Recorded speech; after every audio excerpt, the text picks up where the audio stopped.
Hospitality Alumni Network Vietnam. And now she will have a special introductions to the 𝐲𝐿 Connection Day 2021. Good afternoon, Miss Camelia. Hi, hello everyone. Thank you, New, for the introduction, and to everyone who's listening to me right now. My name is Camelia. I am the founder of the Australian Hospitality Alumni Network. Okay, you will see here in the screen, there is a word in front of us saying spring fever, and I'm not sure if anyone would have an idea of what it is all about. Like, why would I call that spring fever, right? So there was a day when I came to work, like I came back from work and I was really, really tired, but I was so glad that for all the struggle that I get from work, I'm still. And then suddenly there's one quote that appeared into maybe in one of my social media channels. And I saw this quote saying, "Don't worry about the world coming to an end today because it's already tomorrow in Australia."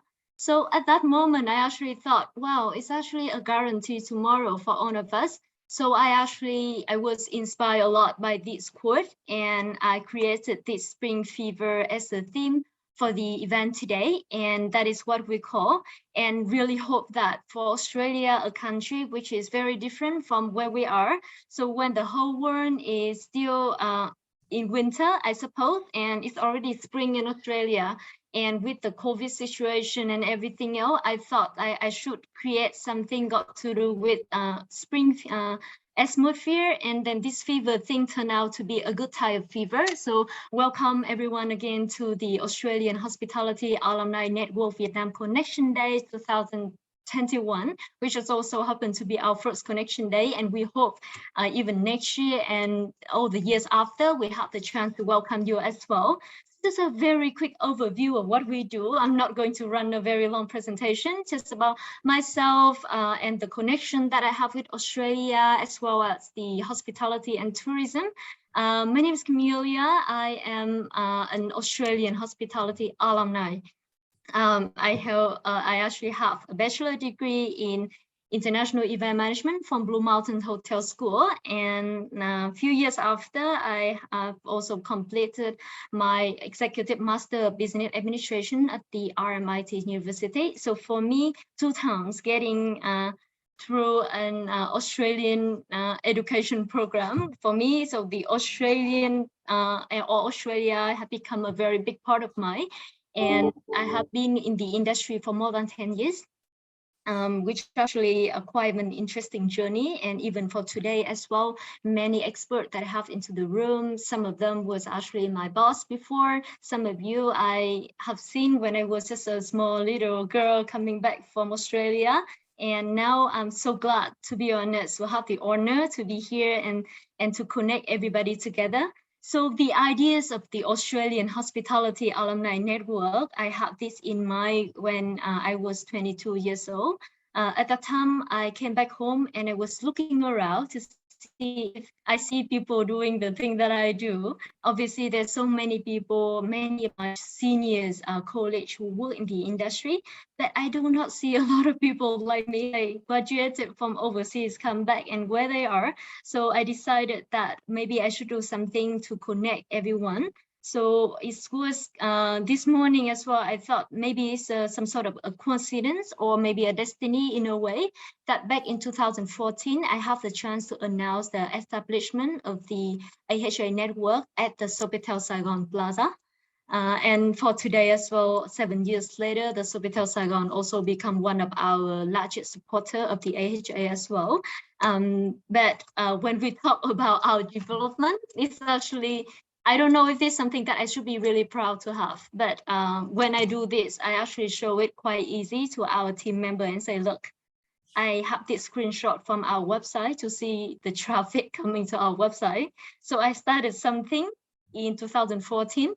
but most likely I did nothing about it. And then it comes to 15, 16, 17. I think I have made an excuse as well. I have in this room Mr. Mark Emmanuel.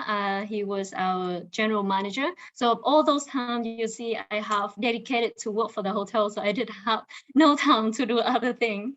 No, but just I'm actually kidding, because I think I wasn't ready at that time to connect the network or to do anything beside my full-time job. That everything happened after COVID, when we all know that maybe there's something else we can do in between when we wait for things go back to the old normal. So I started to think in a way that maybe there's something I can do to support the community by continue with what I did before. So okay, so this is just very quick look. So as you see as well in this graph here, all the activity start to serve in 2021. So it seems to be this is the only thing that I do in 2021 that make quite a big of a difference. For the AHA, the thing that we do here, and we hope that we're gonna cover every single thing that we make part of our plan. We hope that we can support the Australian Hospitality Alumni Network coming from 100 different hospitality institutions with their career opportunity, with education and training, with more business opportunity to connect each other into the room that we are today, and also to take part in to provide more local initiative to see if we can take part into protecting the environment, or to do more initiative in terms of sustainable development as well. And some of the recent events that we have posted since we relaunched the program in August 2021, we started with a series of webinars that we do on a monthly basis every first Saturday of the month. So we started first with a webinar on hotels, and then we moved to aviation. And very recent, we do one with one of our experts to deliver the tourism webinar as well on welcoming international tourists in the post-COVID era. With and for that, we have a chance as well to mingle, to talk, to connect with a network of not only alumni, but also students, also experts, not only from Vietnam and Australia. We also get people from the Philippines, from Indonesia as well, just to have some really good discussion of the day. And it was actually for this event, Spring Fever, our plan is actually to have an offline section in the evening tonight at the Sofitel Saigon Plaza.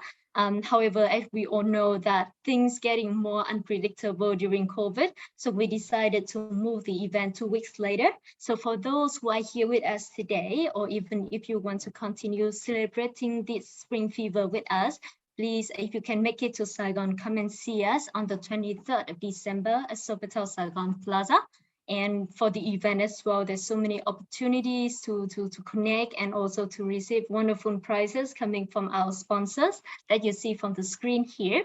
And I also would like to take this chance as well to thank the Sofitel Saigon Plaza for being a great supporter to become our venue sponsor for the event, our charity partner, Operation Smile, our media sponsor, especially to tạp chí du lịch Việt Nam Today and Travel Life for all your support, and our hotel sponsors as well. And for today in the event, we have Jenny Hotel by San Ho, we have the Legacy Inter, Sheila Monogram, Quang Nam Da Nang, and the Sailing Club. Thank you so much for all your.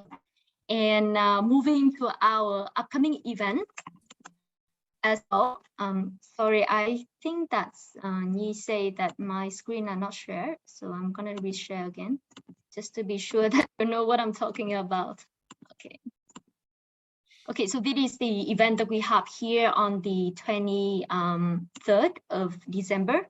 And moving forward, we're gonna resume our webinar program in January with a webinar focusing on events, and especially with our upcoming offline event in 2022, when it's going to be very exciting from what we see, with a series Taste of Australia, starting in Ho Chi Minh City with a Melbourne coffee culture event at the Melbourne Study Hub, then continue to be in Da Nang in March for an Australian barbecue section in discussion with the Pegasus International College, and also ending up with Australian food and wine pairing in April in 2022. And that would be it for my quick introduction of the AHA, to have the opening remark on what we have achieved so far. So look, if you have any question, feel free to get back to us. And for me here, you see my face in front of you on the screen. But I am so glad now, because it's not just only me right now talking to you, but I have a team together with our admin team and also our community leader as well, who's always here to support you. And normally, if we have an offline event, I would like to ask everybody to toast, like having your champagne or all. But in this event, I think the only thing I can do maybe just to ask you to turn on your camera so that we can take a picture together of the screen for now. So if you don't mind, please do open your camera for us so that we can take this screenshot together. We still have some of our guests start to join in now from Australia even. Hoàng Anh, when we're ready, please let us know. You stop sharing, Camelia. I think when okay, we're sharing, sorry. Okay, I stopped sharing now. Okay, so I'm gonna count 1, 2, 3, and then we're gonna take photo. Okay, 1, 2, 3. Smile. Okay, so we capture everyone? Yes, it's good to go. Okay, all right. So I'm done for my part. Nhi, what we having next? Yeah, okay, so thank you, Ms. Camelia, for very detailed introductions to our event today. And as we all know that the whole world just gone through a very difficult time of the COVID-19 pandemic. So in the next part of the event, we will come to the expert forum where we discuss what's going on in the world of hospitality and tourism. And once again, Camilla will be back with us to discuss the topic with our experts. Thank you, everyone. Thank you, Nhi. And we're just going to start the expert discussion now with, and allow me to introduce our first expert of the day, Mr. Simon Fraser, who is the Executive Director of the Australian Chamber of Commerce. From what I know, Mr. Simon has been in Vietnam for a very long time, about 14 years, and he also has been working in Asia for a total of 18 years. Maybe he can correct me if I'm wrong. And Simon, are you ready to share with us some information that you have from the Auscham during this COVID, and what maybe what the Auscham have been doing to work with your member in the hospitality and tourism industry? Certainly. Thanks, Camelia.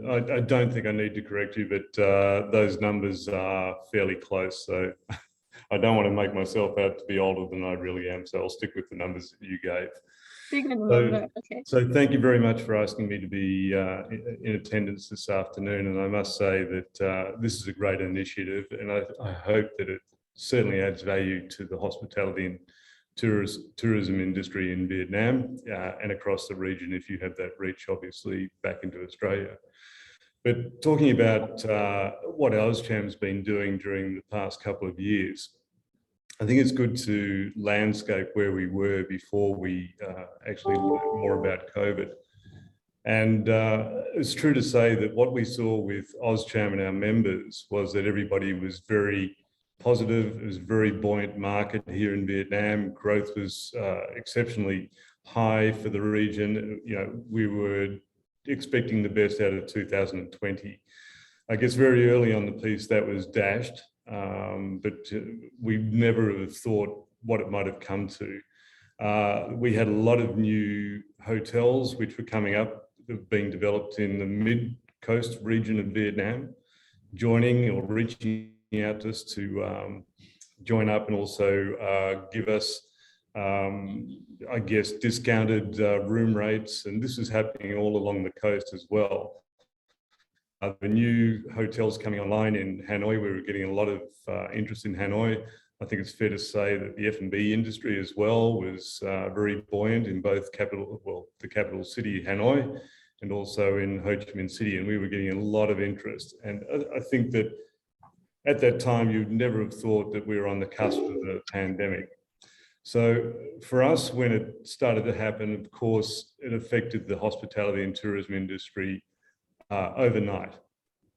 Airlines, being shut down, borders being closed, tourists being stranded, and obviously hotels not being able to operate without customers. So the first thing that we attended to was that there were some people, well, some of the members, especially in the hospitality and tourism industry, trying to, I guess, stay afloat. I'm not sure if I'm choosing the right words, but they were discounting a lot of what the things that they were doing. We promoted their businesses free of charge. It's really a lot of the time, if they had any advertising to do, we were running it at no charge for them. We dropped memberships by 10% across the board as well. We also negotiated different memberships because we are an NGO. We do work on we're a not-for-profit. We work on a member-based fee structure and also on doing events. A lot of the events that we do as well, we're with five-star hotels, and as a not-for-profit, we would talk to hotels about supporting us. And it was evident that doing these sort of events was very difficult for them as well. They couldn't run an event for us at no charge because they were, trying to keep their hotels open. There were a number of occasions where we would have run events and we would have paid for the service, which was probably the first time in the 23-year history of the Australian Chamber of Commerce that we would have had to have done that. But a lot of the bigger events that we would have had planned throughout the year were cancelled as well. Some of those events have probably moved from 2020 into 2021, and some of them have actually moved into, even been postponed to 2022. So we've always enjoyed a very good relationship with the hospitality and tourism sector in Vietnam. And we've been very, I guess, we've been very supportive, but we've been able to adapt as well as they have. And we just hope that those relationships that we've built over the years and how we've reacted to the situation will keep us in good stead for the future as well. But I think it's fair to say that there are a lot of Australians in the industry across Vietnam, and we're very cognizant of that, and we're very open to working with them to make sure that their businesses are successful and obviously can reopen once we get that, the influx of tourists probably within the first half of 2022. So I don't think there's much else that we could have done being structured the way we are, but most of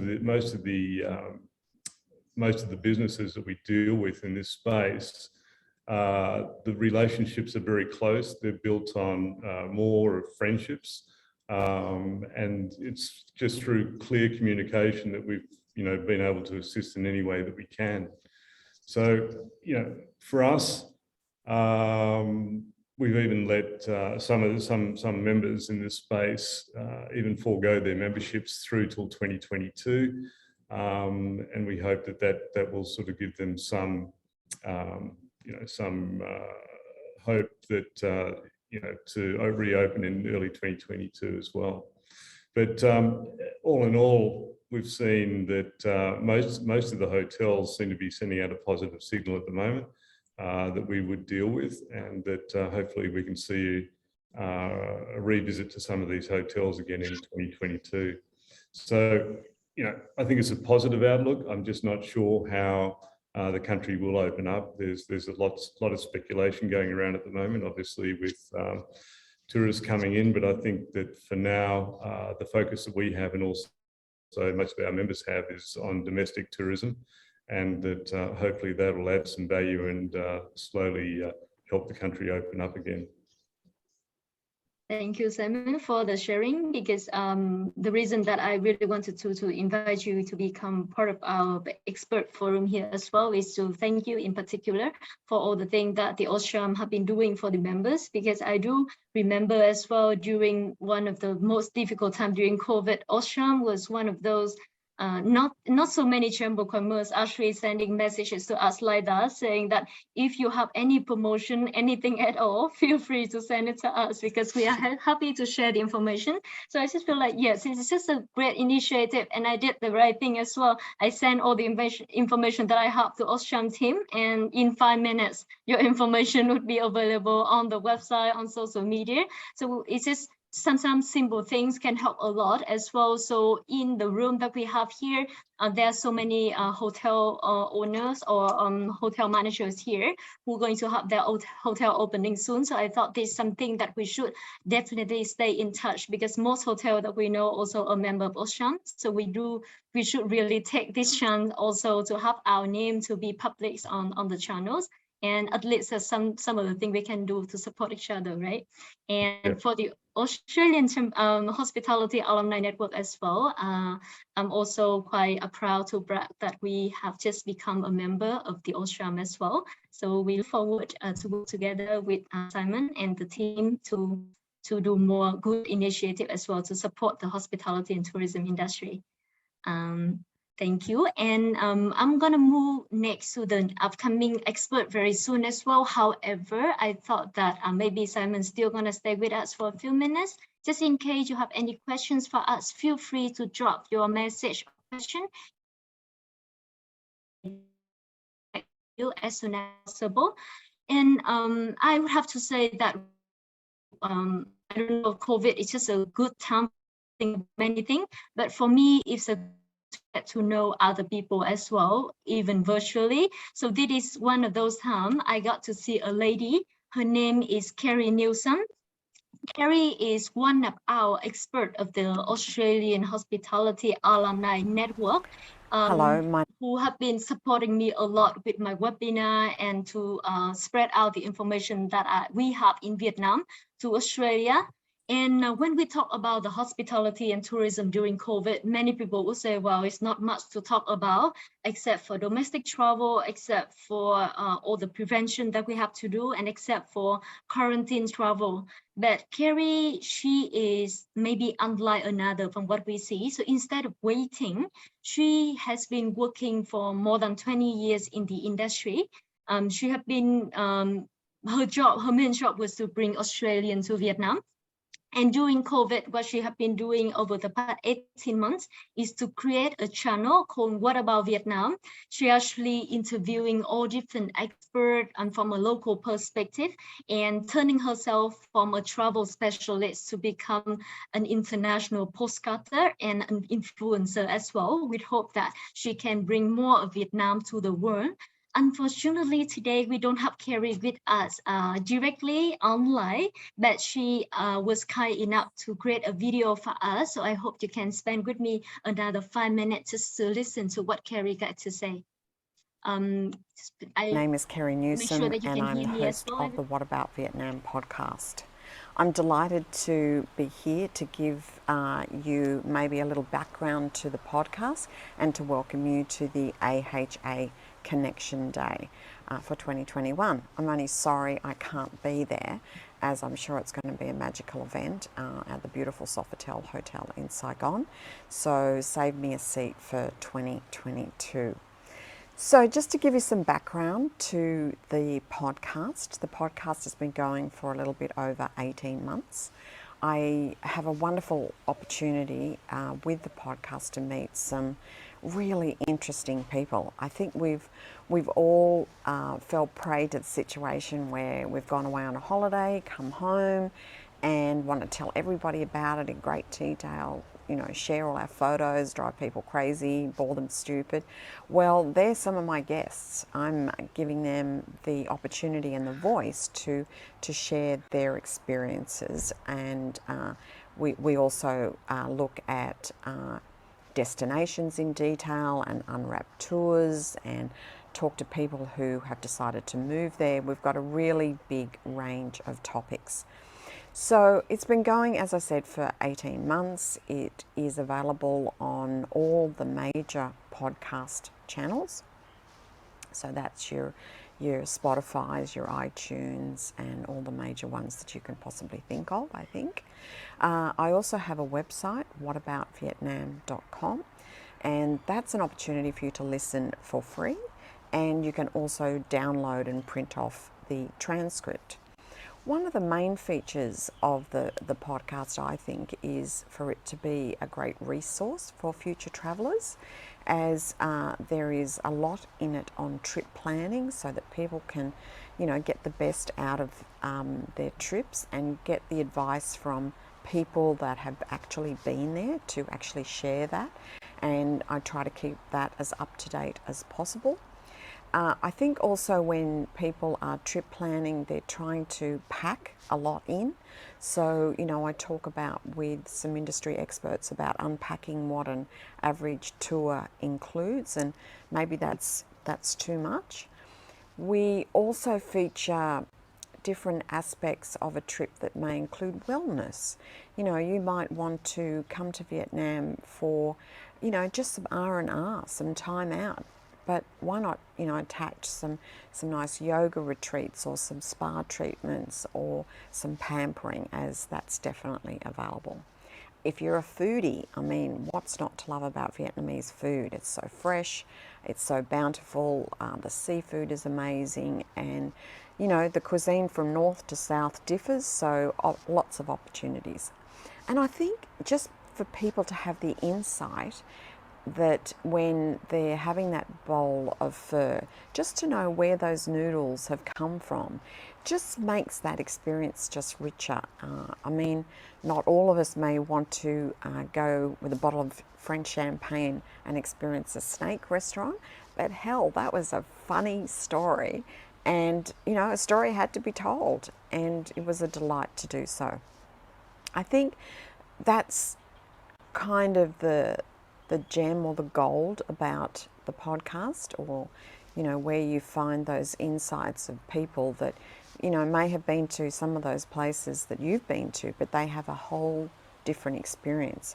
And when you're talking to people that have done caving or life-changing experiences, you can just sense the richness of their experience. It's authentic, it's honest, it's open, and I truly value all of my guests, including my industry experts, my expats, people that are offering tours, people that are developing social enterprises and giving back to the community, because I want the What About Vietnam podcast to have its community. I want it to share, and you can do that through my social pages, as I really inspire you to give me your feedback and your comments, and if you know someone that would be great to have on the show, I would love to hear from you.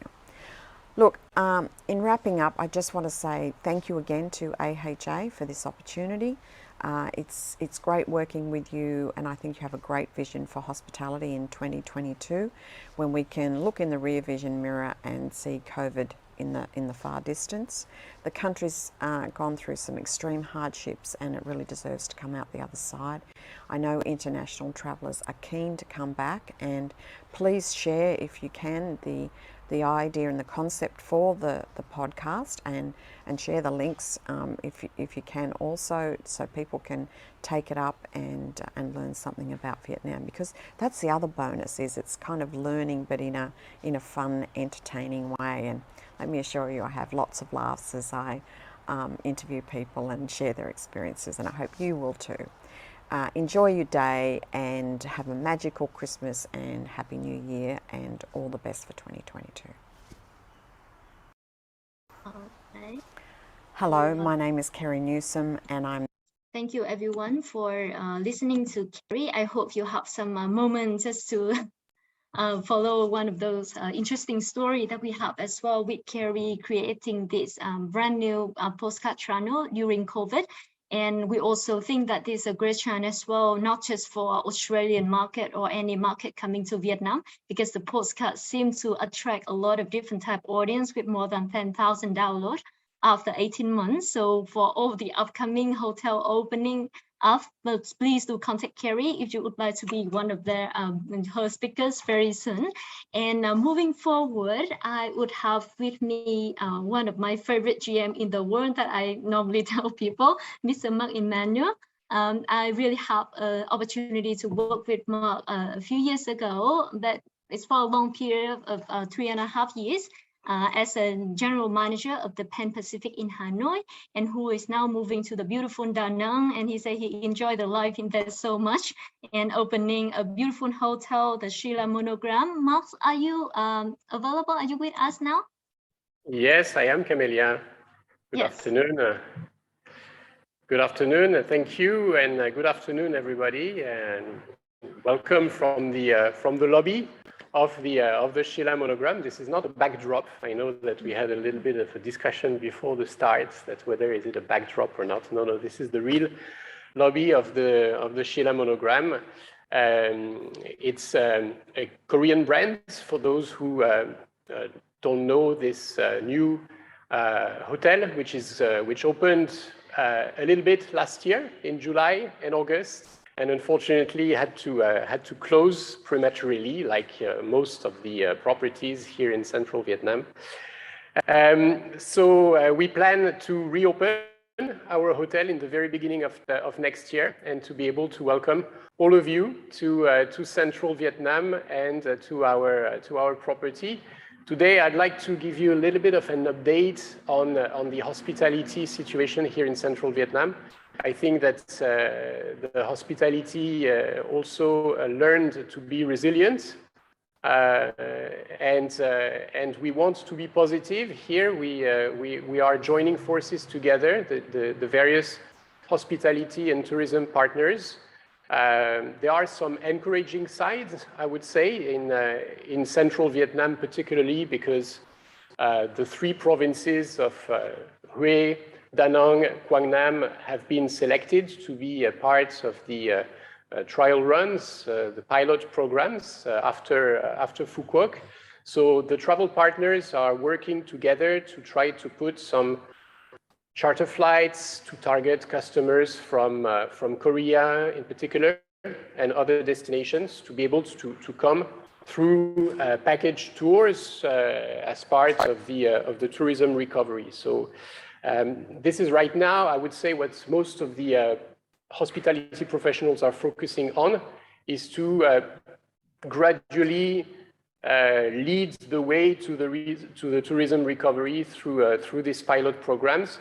We need to have opportunities to market Vietnam abroad. There's been various webinars recently with Vietnam Tourism Association, more recently with the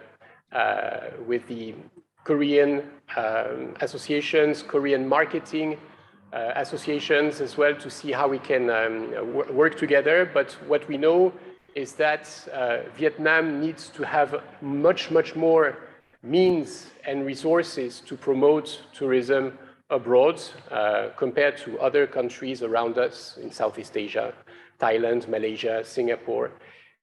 The marketing resources to promote Vietnam are not as much. So we need, the private sector needs to work as much as possible with the authorities to help promote Vietnam and the tourism destinations abroad in order to reach the customers, because what we need now is to be able to reach our customers directly or indirectly through the travel partners. Right. So, however, we need to stay vigilant. I think we all want to be positive, but now we know that we still have a lot of uncertainties ahead of us. We hear a lot of good things, such as today, the reopening of borders to visitors without quarantines, but we still have to see how this is going to be implemented.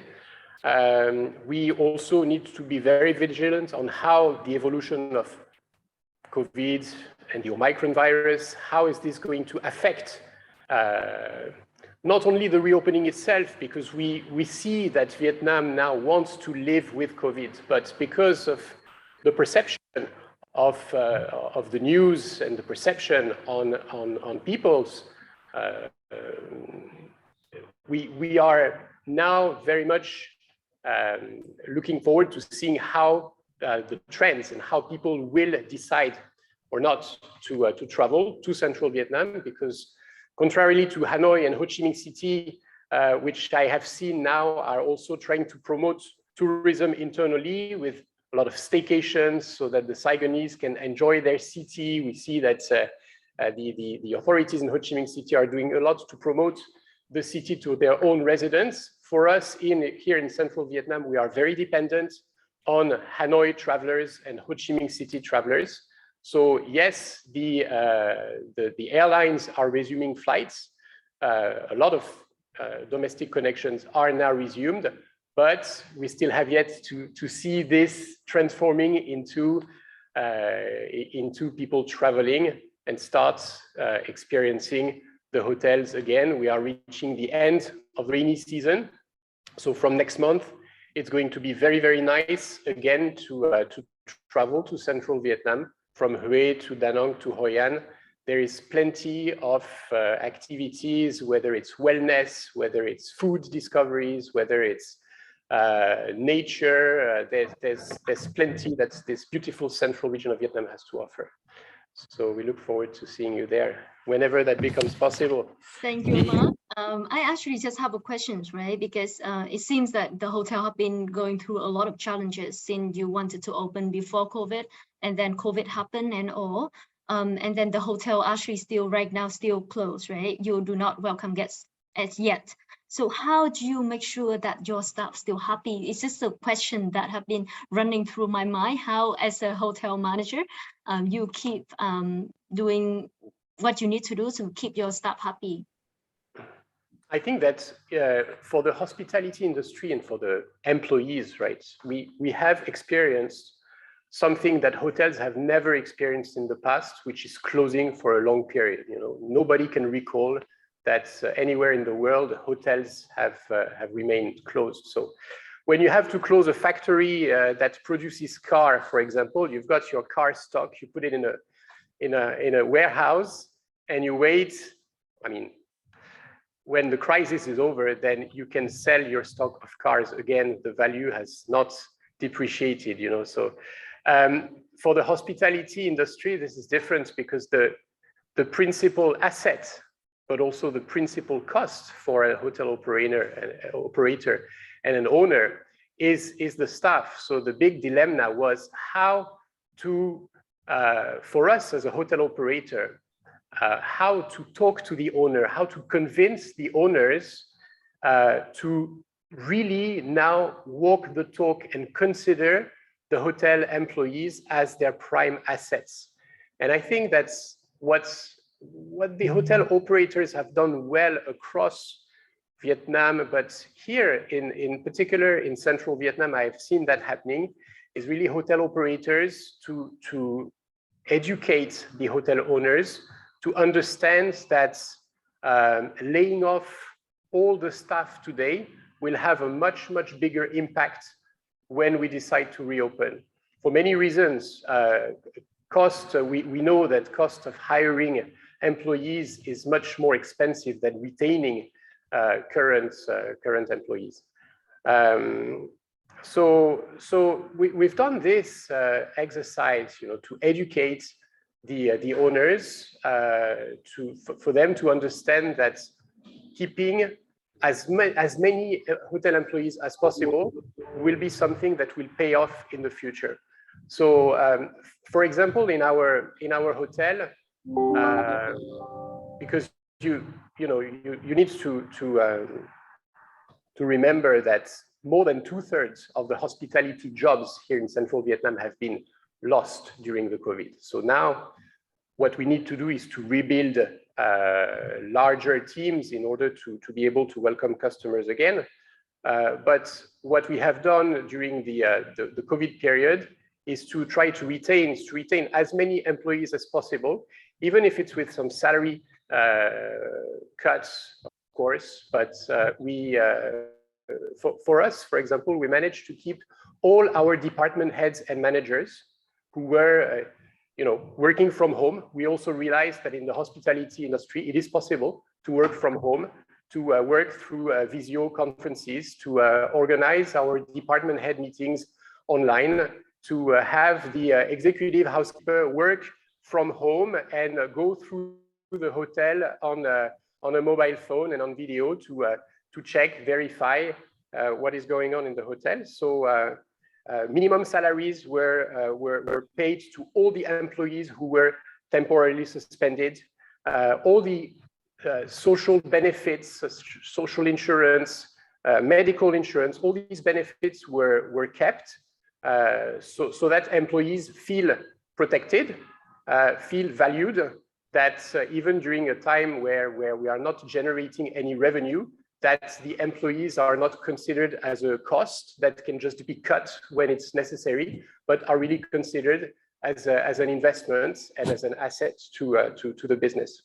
So what we have been also doing all together across various hotels during the COVID period, and for us in central Vietnam, since the beginning of COVID, we've been marked by two typhoon seasons, which have hit us badly, especially the one of last year. But even the one of this year has also generated a lot of losses of homes among our hotel employee families and among the communities. So all in all, we've joined forces together to help assist the families that have had losses. We've also assisted all the communities, the medical community, all the also local authorities who have been very busy maintaining the borders, managing the borders, managing the epidemics, and the medical staff was in need of a lot of things, whether spaces, whether food, food, drinks. We all carry a lot of stocks, and it's we need to think of how we manage this stocks, especially when it's soon to expire. So all the hotels have worked together to make sure that we get this consolidated and we get this distributed evenly, properly, so that everything goes directly to the persons in need. So I think it also helped to put the hospitality community together. And once again, Camélia, I really want to thank you for what you are doing to bring the hospitality community together. We need that. There's very, very few opportunities to have this kind of forums for us to be able to talk to each other and to make sure that our initiatives are brought together so that they can have the maximum impact and efficiency on the community. So thank you, Camélia, and happy to be part of this forum today. Thank you, Mark. Thank you so much. And for me, I just look forward to seeing you again very soon in Da Nang, and when everything gonna start to move forward, and to see the hotel in action. That is all what I wish for now. And just like what Mark's have been saying, right? All the hotels need to work together, no matter where you are right now in the world or in Vietnam. So you have just listening to Mr. Mark Emmanuel, the general manager from the Sheila in Da Nang. I would like to introduce you to you now, the next general manager who will be joining the section, Mr. Mario Mendes, who is the general manager of the Sofitel Saigon Plaza. Will be sharing with us as well how's the hotel been doing, a couple of updates from Ho Chi Minh City, the largest city in Vietnam given the current situation, as well as what have been doing to develop his employee to become future leaders of the industry. Mario, are you ready? Hi guys, bonjour, xin chào. Hello. I hope you can hear me, all good? Thank you, first of all, thank you very much, Camélia, again for hosting this. It's a fantastic initiative, like everyone said, and really it is great, like Mark also said, to bring everybody here together.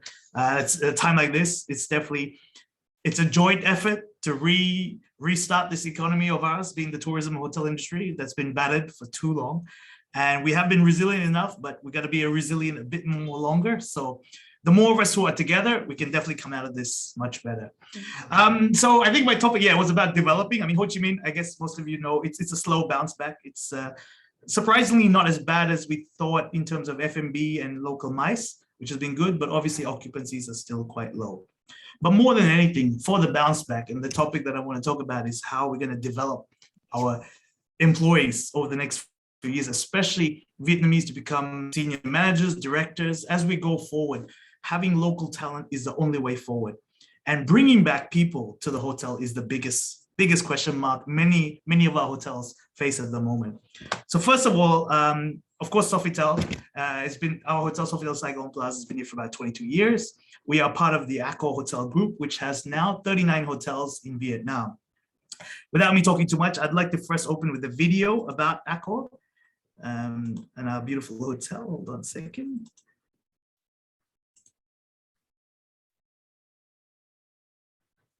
Just make sure my screen is sharing first. And there we go. Okay, let's press play. We can see it now, Mario. Okay. Here is a story that you don't usually hear until it's over. At the point it starts, no one can see it. Right at this moment, it's just coming to be. It's not fiction. It's not make-believe. It's a true story, pre-told. You see, some people tell you that's just the way things are. And that's where our story begins. We won't stand for that. We are visionaries. We are reimagining hospitality. And it's not confined by the walls of a hotel. It's a whole new way to live. The way we see it, it's not an evolution. It's a revolution. A leap into the future. So this is the story of tomorrow. Our story. Because the future belongs to those who design it. And we're going to bring you there first.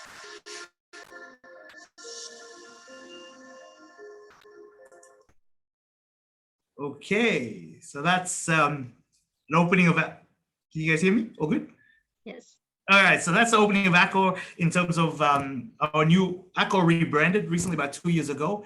From, our slogan before used to be feel welcome, but now it's all about live limitless. It's also part of our loyalty program being all, but also live limitless follows through everything that we do in all aspects of our hotel.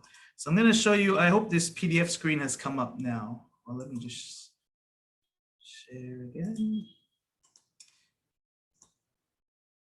Okay, can you see the screen? Yes. All right, so 𝐼𝐸 has a very, let me just put this right, a fantastic leadership framework system. And I'd have to say, one of the best things about working, even I'm going to take my example for myself, actually. I mean, since 2014, 2015, I joined 𝐼𝐸 as a director F&B, and I went through most of these leadership programs to be where I am now, which is general manager under the strategic leader project. For most of our entry-level graduates, line-level staff, we start here, whereas future leader. It's broken down into 3 areas, being leading myself, leading others, and leading the business. We have many internal core training programs that help to develop our employees and ambassadors throughout their journey. And as they keep growing, the future leader is the entry level. Emerging leader takes you up to like supervisor, captain level. Professional leader takes you up to a manager level. Executive leader takes you up to like a director, HOD level. Strategic leader takes you up to a GM level. Inspiring leader is more of going up to a corporate level or multiple businesses, be it cluster GM or even moving into corporate office. And visionary leader is obviously being a CEO or vice CEO, vice chairman, etc. So there's a very in-depth, detailed development program for anyone looking to join any of our 𝐼𝐸 hotels worldwide. And we're going to focus a lot on this in developing people and developing local talent in each country with a clear succession planning.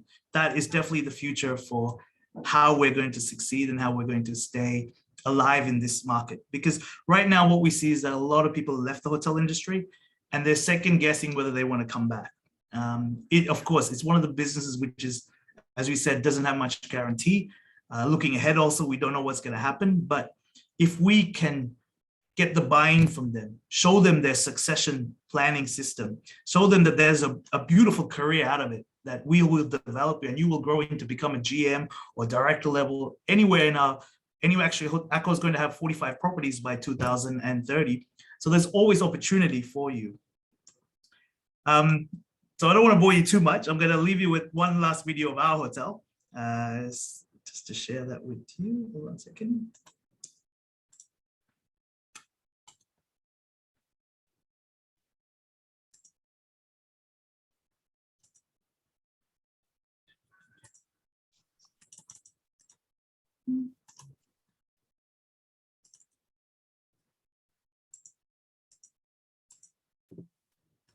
Sorry, 1 second.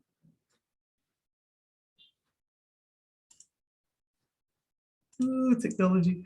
There we go.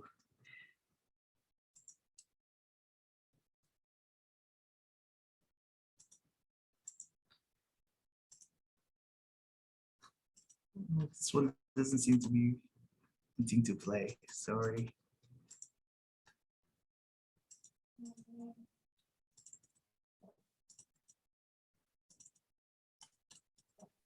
Sorry, please bear with me 2 seconds.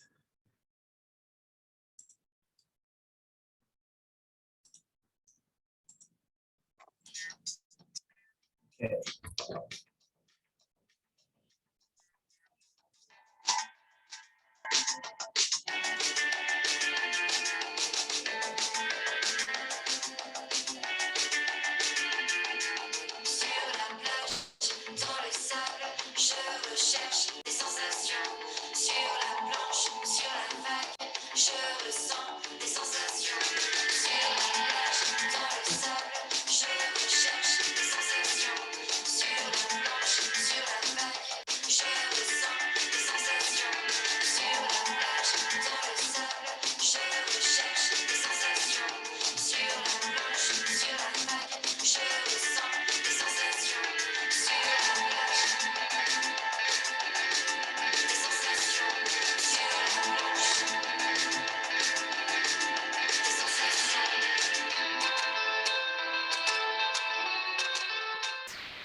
Okay, so once again, we're very much eager and looking for new graduates and people who are entry level who wants to come in. We're actually also looking for HODs, a few HODs at the moment. So do reach out. We have an exciting few years ahead of us. There's definitely going to be a lot of chances for people who are ready to take on a post-COVID world and development with 𝐼𝐸 and have a fantastic hotel career. Right, that's all for me for now. Thanks. Thank you, Mario, for the sharing, right?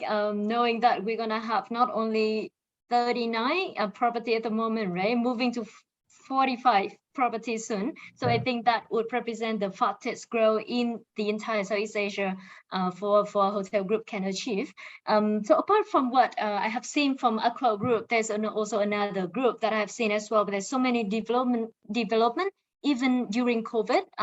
It is the sailing club. So for today, I am very honored to welcome Mr. 𝐃𝐚𝐭𝐞 with us. If 𝐃𝐚𝐭𝐞, you are available here? Yes, 𝐃𝐚𝐭𝐞 I'm is here. all the way from Phu Quoc, and before he speak, I don't know how I know him, but I've been following him for a long time now, and sometimes I'd like to read about people that I know. So from what I know is 𝐃𝐚𝐭𝐞 actually telling us that he's been growing with the hotel, growing up with the hotel, with his mother working in the hotel, and he come and see her from time to time. And then he got into the industry, working all his way up, and now he's become a general manager for many different hotels already. So the floor is yours right now. You can tell us where you are, and then send us some updates from where you are as well. Yes. Thank you, 𝐾𝐚𝐭𝐞. I appreciate your invitation, and you have definitely done your homework. I'm not sure where you find that information, but yes, it's true. My mom, actually both of my parents work in hospitality, so I kind of grew up in one of the local hotels back home, and so it was always my passion since I was a child. So thanks for that. Hi everyone, greetings from Phu Quoc, sunny but very, very windy Phu Quoc. For today, I'm actually calling you from one of our villas. I'll introduce about our property in a bit. I wanted to do a bit of a presentation. However, I thought it would be better if I introduce you to our mascot, our pet. This is Hachi. He is a Phu Quoc Ridgeback, and he is our resort pet. We are opening villas which are pet friendly, as one of the few here on the island. So we are borrowing Hachi for some of the key events, and hopefully one day he's actually going to stay with us full time. So just wanted to say hello. He was sleeping, so he's not really in the mood, but yeah, I'm gonna let him run around, and I'll talk a little bit more about Phu Quoc, I'll get back to our property in a bit and about Sailing Club as well. So a few updates from Phu Quoc. I'm pretty sure that all of you have heard about the Sandbox program, which the government is slowly, well, enrolled and slowly enrolling. So just a bit of an update. There are 3 phases which are coming into place. The first one has happened. That started in November 20th. We had the first 250 odd passengers from Korea actually coming, guests from Korea coming here. They were assigned to designated properties up in the north, and they enjoyed 4 days stay with us, with all the proper testing in the beginning and the end of the stay. So that was a kind of a trial stay. We are now getting into a phase 2 or stage 2 from January to June, where we should be welcoming more international travels. And again, those will be staying at the 7-day staycation on Phu Quoc Island in designated properties. And phase 3 hopefully will be fully reopening the borders. And that's something which we're looking Q3 2022 for the island. So we're pretty much excited about that. However, we don't want to forget the local market as well. So at the moment, Phu Quoc is waking up. It's been very quiet, and in the past few weeks, we can see the occupancy actually picking up. We are, our owners own a couple of hotels on the island, so our office is actually at the Intercontinental here, which seems to be doing really well, especially over the weekend with the local market. So it's really nice to see the change. It's nice to see a busy lobby or busy restaurant. It feels good, I have to say. Phu Quoc at the moment is coming to a busy season, so we're hoping that Christmas and the New Year, and obviously then moving to Tet, we will keep the occupancy up and running. A little bit about Sailing Club Leisure Group. So we have been here in Vietnam since 1994. The group was started by our owner who's Australian. He came originally to Vietnam for a bit of surfing and kind of chilling out, and then realized the potential and started with Sailing Club Beach Club in Nha Trang. And the company has grew since. I'm looking after the part of the developments here in Phu Quoc. So we have our 100 all villa property, which is opening in the late of March, beginning of April next year. Our villas are built as homes, so it's not necessarily resorty style. It's a very boutique but homey, very homey style. You can't see much, but I'm sitting in one of those sing living rooms we have. So it's a lovely property full of vegetation, private swimming pools for each villa, mini gardens, full equipped kitchens. So we're obviously focusing on smaller groups of friends and families.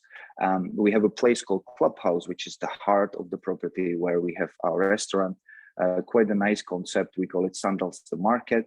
And it is going to be catering for all the guests who wants to dine in the restaurant, or they just want to get some food and cook in the villa, since we have a lovely fully equipped kitchen. So we have developed it as a market, including some of the features such as cooking studio. We have a lovely wine cellar. We have an interactive chef's table, which is actually inside the kitchen, in the heart of kitchen. So you can sit and see all the bus and actually communicate with the chefs and see them in real action. We have a nice spa as well, boutique shop, obviously kids facilities. We have a kids club, indoor and outdoor, and we have a huge park next to the property where we will where you are able to do a bit of an outdoor activity. So additional pools. We have a restaurant, running track, a lot of kids facilities, and we are also planning a small facility for obviously dogs and pets, where they can enjoy their time. So that's one of our features. We recognize that there is not many places where pet owners can actually go, and we understand that during COVID, everyone's been kind of a lockdown or on a very limited purpose of traveling around, and not only the humans but also the animals. So hopefully, as soon as we'll be up and running, we'll be introducing this to our clientele. Apart from the Sailing Club signature, we are also having a beach club here down here, which has been operating since 2018. And we are also opening a hotel, 60-room hotel, which is going to be called Soul Phu Quoc. So we're actually the first people who hear about that officially. That's going to cater mostly to the youngsters and couples. We're looking at mid-range travelers. It's nice, located on the beach as well. There will be no big F&B venue. We're focusing only on rooms. And lastly, we also operate the biggest swimming pool and entertainment here in Phu Quoc. So Sailing Club Leisure Group is also looking after the operation of that facility. So yes, we have a lot of facilities up and running and coming. So we are also looking for some great talent to join us. For us, we are a very family, I would say, group of people. We really want to hire for attitude and then train for skill later. So for certain positions, obviously experience is not required. We will provide the training. We'll look after the people. So if there's anyone on the call who is interested, basically from management level all the way down, feel free to reach out on LinkedIn or anywhere else. Yeah, so Hachi is back to sleep, and I think that's all from me here. Thank you very much, Camilla. Thank you, Jacob. That is actually a very beautiful news that you have, like the Sailing Club going to be one of the, I think, one in a few pet-friendly resorts in Vietnam that we can actually find. So maybe we need to get in touch with you a bit deeper in the future to know what are the details and how traveler needs to plan ahead when they just do not want to leave their pet at home. Then what we need to do in between to make sure that the travel is going to be a smooth process for them and also the stay as well. Thank you so much for the sharing. And I think we are actually running, we need to speed up a bit with our speaker section. However, thank you. And I so previously we have listening to some of our experts from Vietnam, but for today, I also have the chance to invite some of our experts from Australia as well. Maybe someone can give us an update from Melbourne. If we can have Justin, are you here with us? I hope he doesn't leave me. Said hi, hello. I'm so happy that you're still here. I know that it's quite late in Melbourne and you still make time for us. So, ladies and gentlemen, I just want to introduce to you Mr. Justin Louis, who is now the front office manager from the Marriott Melbourne Docklands. And he's also a part-time lecturer at the William English Institute. So for all the alumni people that we have here today, you can learn a lot from Justin. So the floor is yours now, Justin. Thank you, Camilla, and thank you for organizing this event today. I think definitely a lot of hard work you put into not just this event, but the whole network in particular. So I think it's really great that we're able to get together and share something with the community or the family in Vietnam. And I guess you're probably wondering why I've got any connection to Vietnam. My wife's actually from Hanoi, and I spent a year working over in Hanoi at the Hilton Hanoi Opera.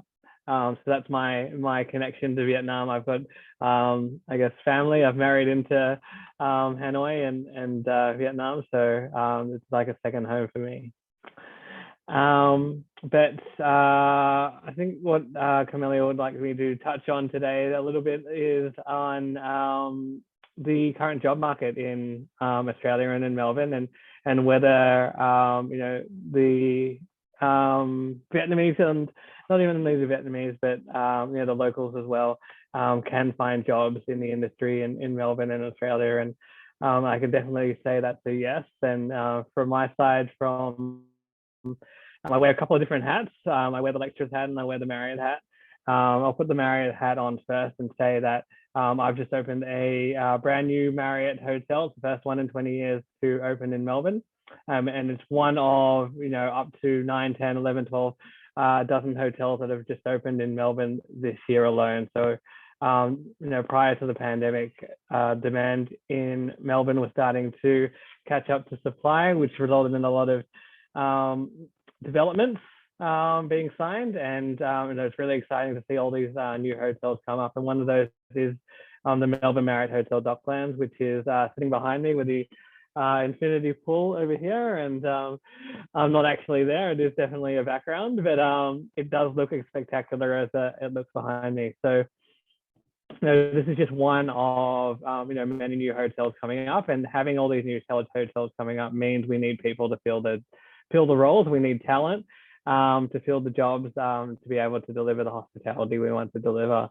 Marriott in itself is opening in the current pipeline, 8 hotels in the pipeline in Melbourne alone, which is huge for one company in one city. We have 3 hotels opening up in the next 3 months. We've also had our hotel open up recently as well. So, we need people to fill those roles. And I think, a lot of, the past speakers have touched on that notion of, hiring for attitude rather than experience. And that's definitely the mantra that I follow as well. We can train the technicalities, we can train the property management system, we can train systems, but we can't train the attitude, and we can't train, that willingness to learn, that genuine desire to deliver hospitality for our guests. I can give you a little bit of a snapshot of the industry at the moment and the current job market, and I can say that Melbourne has just come out of their 2 years in a row, their second really long lockdown. We came out at the start of November, and we haven't really looked back. It's travel has definitely started to catch up, and we opened our hotel on the 24th of November. That was a Wednesday, and on the Saturday, which was only 3 days later, we were full house. So we had 100% occupancy on the first Saturday, and it was probably 95% people from Melbourne, the locals, the staycationers, and they are out and about, and they've been cooped up in their homes for the best part of 2 years, and they're ready to get out and about and spend money.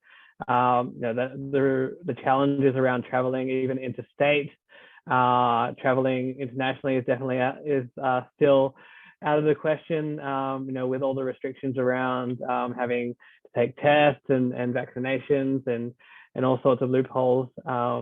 People are looking locally, and you can see if you try to book a regional hotel or even an Airbnb over the Christmas break, you're not going to find a single thing. So they're turning to staycations in the city, and we're finding that the demand currently at the moment is definitely much higher than what we anticipated, what we forecasted. And I can safely say that we're recruiting at the moment, because we've recruited for a pandemic-like situation, and it's definitely not a pandemic-like situation anymore. So we need people, talent out there, and I can say in Melbourne at the moment there is a huge talent shortage. Hotels in Melbourne at the moment are struggling to be able to keep up with the demand. And prime example is one of the things that is quite common in Australia and in Melbourne is that housekeeping is typically run by outsourced companies, and these companies are struggling to find people to service the hotels that they are contracted to. So we're finding hotels are now closing rooms, they're closing floors, they're stopping the sale of rooms because they just don't have the people to clean the rooms. And you think about housekeeping at the back of house department, no one blinks an eye. You kind of, when you stay at a hotel, someone behind the scenes cleans your room, and sometimes they get a little bit unappreciated. And right now they're probably the most appreciated department, because without them, hotels can't open their rooms, and we are finding ourselves in quite a challenging situation. So we can't wait for not only travelers to come back internationally and those working holidays, but we can't wait for international students to come back.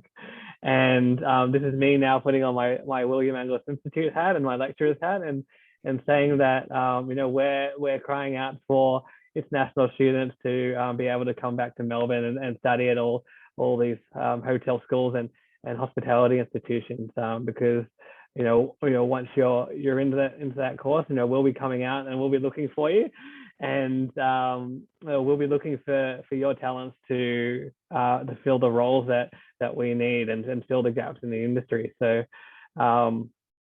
yeah, I can say if you're looking for place. And if you have friends and family looking for a place to go and study, hotels and hospitality, Melbourne's the place at the moment. And we've got a lot of great schools here.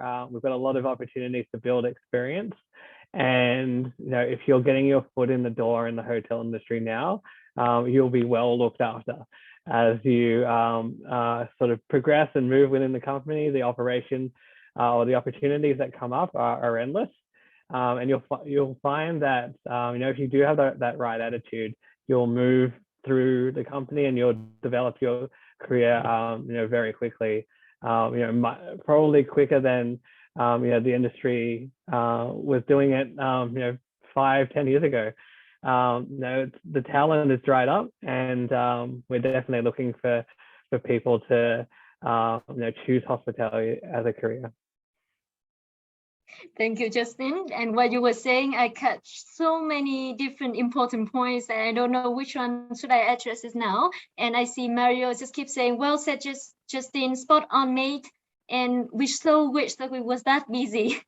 So you know that many of your colleagues now in Vietnam are getting jealous of how busy you are, but we also feel the pain that you do not have enough people to clean the room and all that sort of thing in order to accommodate our guests. And you also remind me that actually, yes, the housekeeper are extremely important in the hotel, and they are delivering the job that you can only notice when they stop doing. So it's always things like that, right? And for all students, you also know that if you're looking for opportunity to study in Melbourne, there's somebody you can contact there.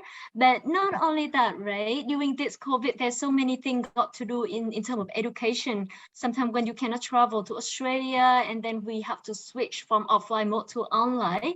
And we just keep wondering what are the options as well that we can have for students when they're getting stuck in Vietnam. And with that, thanks to the development of everything, technology, and also the expansion of Australian hospitality education. And for today, I would like to welcome our last speaker of the expert forum, Dr. Hank from the Pegasus International College. And he going to give you a bit of an study option for Vietnam for those who would like to study in Vietnam with an Australian hospitality education. Dr. Hang, are you ready? Yes, as soon as I turn on my microphone. Thank you, Camellia. That's a kind introduction. For those who don't know me, I'm the Dean of Pegasus International College in Da Nang, and I'm the academic director for Pegasus for both Hanoi and Da Nang colleges. And for my sins, I'm also the director of the Pegasus Language Training Centre here in Da Nang. So let me give some background to myself. I've worked for 50 years now in vocational and higher education in Australia, Fiji, and Papua New Guinea, and the last 11 years in Vietnam. I'm an alumnus twice over from Flinders University and Adelaide University. So I know what it's like to be an alumnus. As for Pegasus, Pegasus is a higher education institute delivering local and international programs in hospitality, culinary arts and business, and most recently, IT studies in conjunction with Kent Institute Australia. Pegasus not only provides pre-employment courses for students, but also enterprise development programs for industry.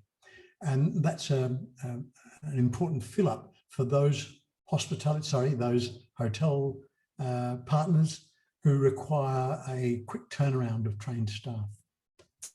Now, the title of my presentation is Study Australian Qualifications in Hospitality in Vietnam. Why not? Well, I inherited the title of this presentation from one of my colleagues, and I hope I can adequately present some key points to you. And I'd like to thank the Australian Hospitality Alumni Network Vietnam for this opportunity. So what are some of the benefits of continuing your studies in Vietnam? Well, it certainly allows you to work part-time locally while studying. It allows you to stay with your friends and family, a very important consideration for those that do not want to be separated for long periods. It also tends to avoid the culture shock of relocating to Australia. But more seriously, where people save is in the cost of travel, accommodation and living expenses, which post-COVID have risen substantially. There are also additional costs to be borne by those wanting to study overseas. Insurance, the cost of visa and the cost of agents, migration agents if necessary. And the important thing of having to provide evidence of their financial viability for studying in Australia. So those are some of the negatives if you go to study overseas. But if you study here, you may find that the English language requirements may be lower than Australia for some of the courses you want to undertake.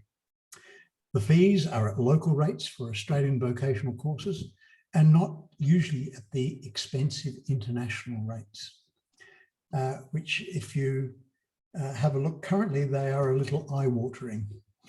The qualifications offered here are exactly those, the same as in Australia. For example, Pegasus is responsible to the Australian regulator to deliver exactly the same courses in Vietnam and certify them accordingly. The qualifications are portable and they can be recognised in most developed countries. Also, our industry placements and internships are local. And one of the great things of doing a local internship and placement is that most graduates are offered immediately a job in the properties in which they have taken the industry placement or their internship. There is nothing that prevents students from studying abroad at a later date. If you want to study in Australia at a later date, qualifications in Vietnam can provide a credit transfer or advanced standing at Australian universities. This is advantageous because the 2+2 arrangement, that is 2 years study locally and 2 years study in Australia, may lead to a 2-year working visa in some disciplines and possibly PR after that. So there are great opportunities of studying here and then going offshore to complete your studies in Australia. Most of the qualifications delivered in Vietnam by face-to-face by international institutions are mostly at the vocational level, and they're very practically based. And they offer certificates, diplomas, and advanced diplomas. Online courses are usually delivered by higher educational bodies such as diplomas, graduate certificates, graduate diplomas, and master's degrees. So there's enormous scope available for continuing your studies or undertaking your studies in Vietnam. Just moving on, and I'm mindful of some of the comments that others have made today. When thinking about the tourism and hospitality education post-COVID, Vietnam is poised on the cusp of a major rebound in the tourism market. There is already so many unfilled vacancies in industry, hence job opportunities will be greatly enhanced for graduates. So now is the time to study and go to work locally. If you're setting out on post-secondary studies, retraining in the hospitality industry, or simply changing your career path, I recommend that you study in Vietnam. Opportunities at this time could not be greater. So my question to everybody today is, why not? Thank you. Thank you, Dr. Heng, for your sharing, and this is just a great opportunity. I think there's a comment from Mr. Mario Mendes saying that the Australian vocational education by far is the best, as how he started 24 years ago, and now he's a GM of one of the most prestigious hotel in Saigon. So it's something that we definitely cannot ignore, and further to study options for everyone, that we have opportunity everywhere. It depends on who you are, and then what are the people who support you throughout the way. And you have Dr. Heng in Vietnam, so right now we know that there's somebody we can count on. And I also would like to close up the expert forum of the day, so that we can move up with the remaining program. And then obviously, if the expert can stay with us as well, I think the exciting part, the upcoming part would be also exciting for you to see as well. Nhi, what do we have next? I think my part is done for the day as well. So I'm gonna leave these to the team to run. Yeah, thanks, Ms. Camelia and all the speaker for an amazing discussions with many youthful hospitality and tourism topic. And we hope that the information and plan that we discussed today will be successful for the outstanding growth of our industry. And please allow me to share a few things as a fresh graduate student. I feel very grateful to be able to join here with expert and guests to hear so much about useful knowledge and informations. And I believe that there are many hospitality students who are working hard and preparing carefully for the general benefits of our industry. And today, in addition to the expert and guests, it is my pleasure to introduce our community leader, who are the Australian hospitality alumni, and they are young talent with great passions for hospitality, always strive to for the general benefits and the development of our industry. And to continue the event, I would like to invite Mr. Alex Nguyen and our community leaders to discuss and speak about their journey with the hospitality industry. Hi, Alex, glad for your presence here today. Thank you, Yi. Thank you for having me. Can you hear me now? Yeah. All good. All good. Hi, everyone. Good afternoon, our experts and alumni. My name is Zo, but you can call me Alex. I am an alumnus from Blue Mountain International Hotel Management School and one of the community leader here at the Australian Hospitality Alumni Network. Today, I'm so glad to be here at our Connection Day and being able to meet and listen to our sharing of our respectful industry expert. Along with our industry expert, we have a group of young, talented alumni that also want to share their thoughts and their own hospitality journey in our Spring Fever event. So first of all, I would like to present Mr. Thuy, who is an alumnus from Pegasus International College, and she is one of the first person who joins the AHA community, and she is also one of our talented community leader. So hi Thuy, how are you? Good afternoon, everyone. Can you hear me clearly? Yes. Yes, I can hear you. Yeah, so it's my pleasure to come here and meet all of you. And my name is, you can call me Rena. It's very easy for you to pronounce my name also. And now I am talent and culture officer for Now Hotel, one of the property of Rosewood Hotel Group in Vietnam. Hello, Thuy. I'm so glad to have you here with us. And also, I think this is also though we I know that we have worked together at AHA, but I think that is like one of the very first time that we like talk to each other's. Yeah, so I know that you are a very young person who like almost fresh graduate, and I just want to learn like what brings you or what your stories of how you get into hospitality industry in the first place. Yes, so actually, I already graduated my college in my international college in 2018, and by the time when I was in the high school, Da Nang city become to the famous and the ideal destination for the hospitality and industry and tourism also. So that's why I chose that. I see that is in my bright future when I choose to be the server or someone in the hospitality industry. And I decided to learn more and develop in this industry. So I decided to be launched about more about hospitality. But by that time, I have many options by study abroad or study in our Vietnamese education institutes. But Pegasus is the one of my option, my decision to be become the alumni, Australian alumni right now. And that's why I come here to see you. That's my great opportunity. Thank you. What a great stories. Very, very inspiring. So can you please tell me and also share with all of us that why do you choose Pegasus, and like how do you feel about studying in such probably that Australian educational environment? Yeah, 5 years ago, in a plenty of the university and education institutes, because it's very different.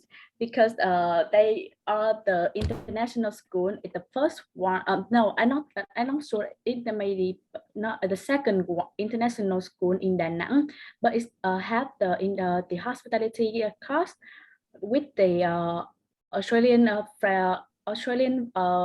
qualified framework, and everything is like Australian authentication. So Australian program, Australian teacher, and with the modern facility and everything for to support the student to have the reality practice. And it's very attract me because it's like give me the chance, give me a chance to explore more about another country, especially Australia. So one more thing that's about the Pegasus facilities. So I had the one video here, which is my back to school journey. And please, Miss Cam, can you help me to show us about the Pegasus also?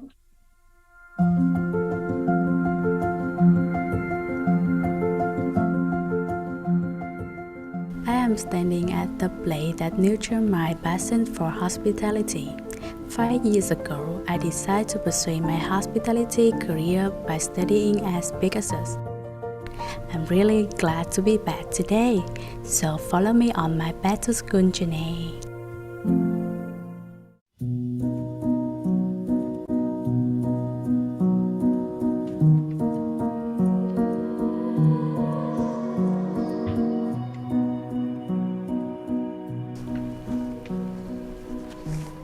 It's so nice to be back.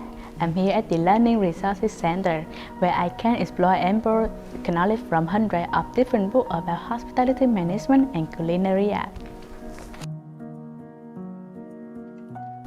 But as a hospitality student, what you can learn from real-life application is way more than just cruiser. Equipped with the newest essentials, this bar has facilitated hundreds of dreams in becoming a bartender or barista. Delivering the lesson are top experts in food and beverage industry.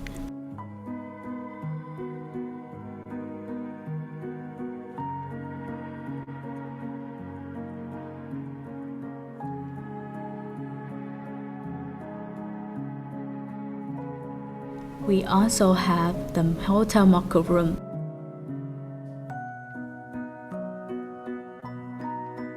In this place, the teacher guided me through basic brochure in housekeeping service and put me in a real-life scenario to trigger me to act like a real hotelier. I am fortunate to receive the enthusiastic instruction from teachers at Pegasus, especially Miss Karen and Mr. Michael. They have supported me not only in my study, but also inspired me to be a more skillful person in this industry. I've been teaching now at Pegasus International College for nearly 6 years, and the thing that I love the best about teaching is my students. At Pegasus, our philosophy is leadership, excellence and passion, and that's something that all of our students that leave this college have. I've dedicated most of my career to teaching. I started in Tasmania, Australia, at Drysdale Institute many years ago, where I taught as a cookery teacher, and then I worked my way up into head of hospitality and commercial cookery. So 6 years ago, when I was offered an opportunity to teach at Pegasus, I just took it in. I love Vietnam. We've been for holidays here in Vietnam. I fell in love with the people. And as I said, My students are the things that keep me coming to work every day. Well, during the pandemic, teaching has obviously been quite difficult, and we've had to move the format of our teaching to online classes. Now, we've managed that quite successfully, but of course there is a large practical component to what we do here at Pegasus. Although I am teaching in management studies, and management studies are much easier to teach online than cookery classes and obviously the food and beverage club. I connect my lessons to the real world through many years of being in business. So prior to joining Pegasus, I worked in senior roles in both the tourism and hospitality industries. And I also worked here in Vietnam as the Executive Director and CEO of the Australian Chamber of Commerce. So I have an extensive career in business and hospitality and tourism to draw on in terms of teaching my students. I really miss the time as Pegasus student.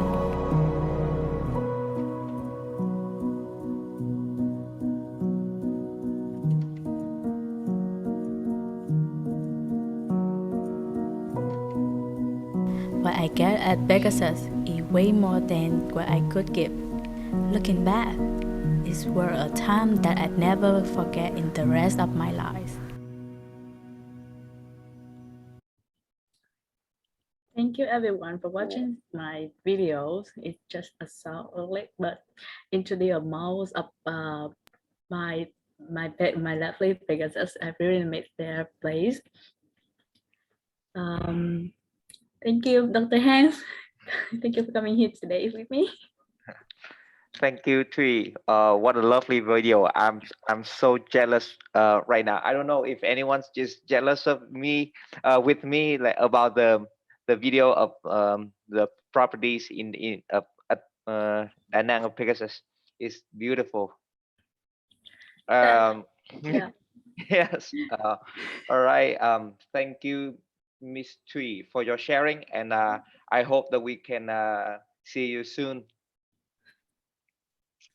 Also, next, I would like to present Mr. Huy Dao, an alumnus from Blue Mountain International Hotel Management School, and who is currently located in Phu Quoc Island, and he would like to share some thoughts in his passion in the field of human resources. Hi, Mr. Huy, are you there? Hello, I'm here. Hello, everyone can hear me? Hello, Anh Huy. How are you doing out there? I'm good, thanks. Well, very well. It's thank God it's Friday. So yes, all right. Hello everyone. My name is David. I'm from I was an alumni from the Blue Mountains Hotel Management School over here in Australia. So I've been listening to all the guest speakers today, including information about businesses and about the job market in Melbourne and the current situation in other cities as well.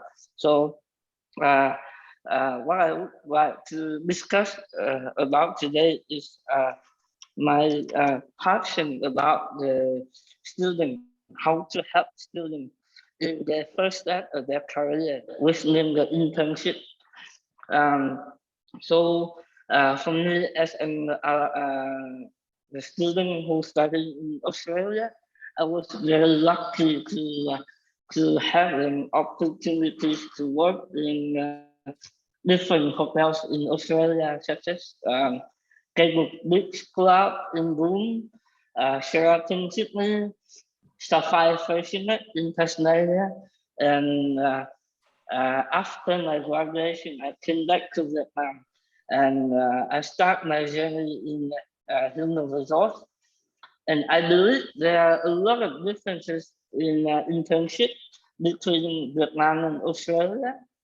All right. So, for example, if we are a student from Australia, if we are able to work internship in Australia, we will get 2 payment the same as the normal invoice, while in Vietnam we will just get allowance, or there isn't no allowance at all in the city.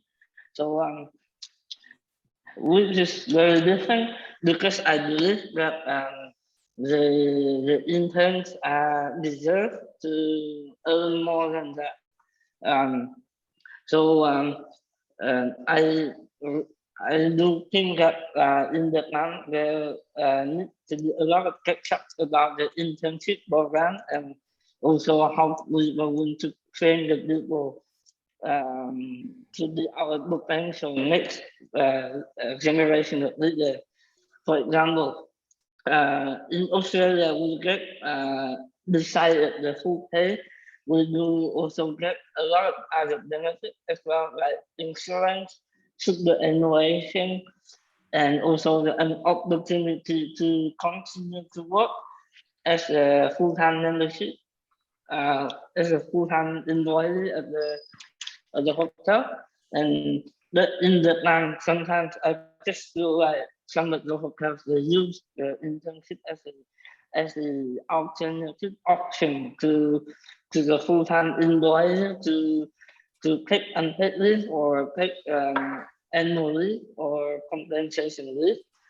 So what I'm glad that I've been doing at my workplace, and to inspiring our Vietnamese hotelier, we are trying to create some new models in internship for Vietnam, which will last for not only just 2 months or 3 months, but will create the program for 6 months, 1 year, 18 months, or 20 months, 24 months, to be able to guide the internship students to go through the first step of their career, and also to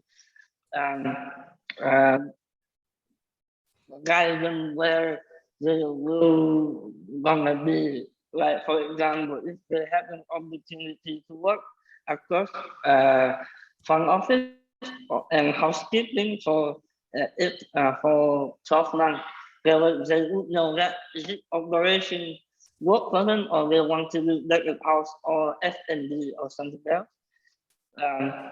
It's not just about the alternative of them as replacement for our full-time employee in the short term, but it should be something that we focus and develop them to be our future full-time employee or future generation of the brand or of the hotel. So for me, this is not just it. I'm just sharing my thought on the. Thank you, anh Huy. I'm really thank you for your insightful sharing, and we can clearly see that anh Huy is very passionate about his topic. And last but not least, we have Miss Anne, who is an alumnus from International College of Management Sydney, ICMS, and she is also one of the newest member of our community leader, who just joined with us about like a week ago. Yes, unfortunately that she is due to some last minute emergency that she could not join us today. So she sent us a video for her introduction. Please take a look. To the Australian Hospitality Alumni Connection Day. It's such a pleasure for me to be here to share my little story about my hospitality journey. Briefly introduce myself. My name is Anne, and I just graduated the Bachelor of Hospitality Management at ICMS, the International College of Management Sydney. And I think my story here will be understood by most of the international students here today. I think one of the most difficult things for us to overcome when we're studying abroad is how can we manage our personal life, work, and study. As for me, personal life is where I understand who I want to become and what I want to do. And at school is where I learn and apply the knowledge building good relationship and friendship as well. And also at where I work, I get my hands-on experience, implement all the theory that I learned at school, and then build my own network.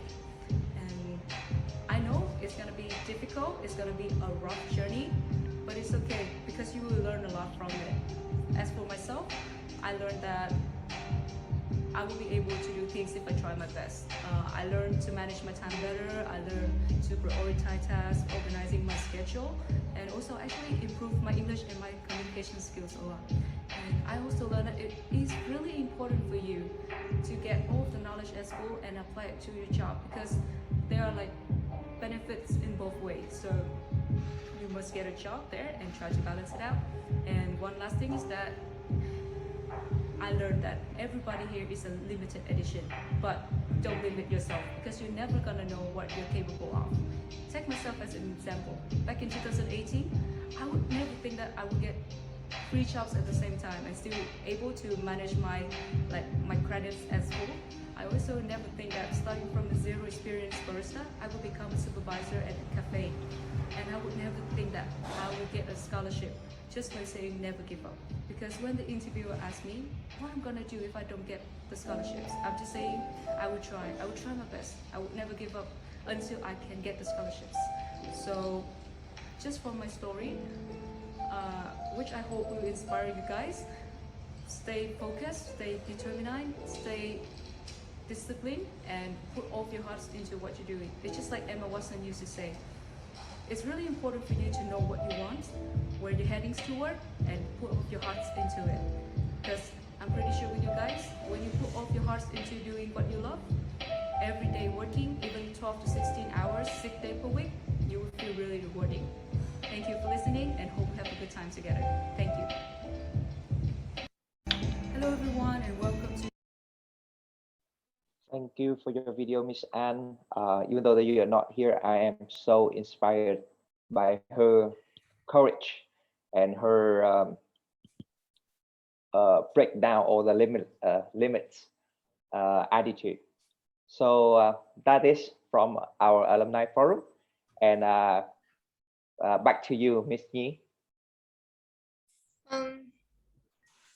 Okay, so we have come together to discuss all the informations and questions in the expert forum and the alumni forum today after 2 years of heavy impact of the COVID-19 pandemic.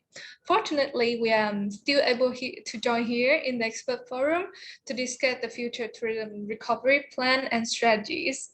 And last but not least, on behalf of the AHA Vietnam team, I would like to send thanks to all of the speakers, guests, and the community leaders that present in our virtual expert forum today. And of course, we all hope that the good things and the normal life will come soon. And one more time, thank you so much for attending here, and we hope to see you soon at the offline event on the evening of December 23rd at Sofitel Saigon Plaza, and in all the next the event of the HA Vietnam. Thank you so much.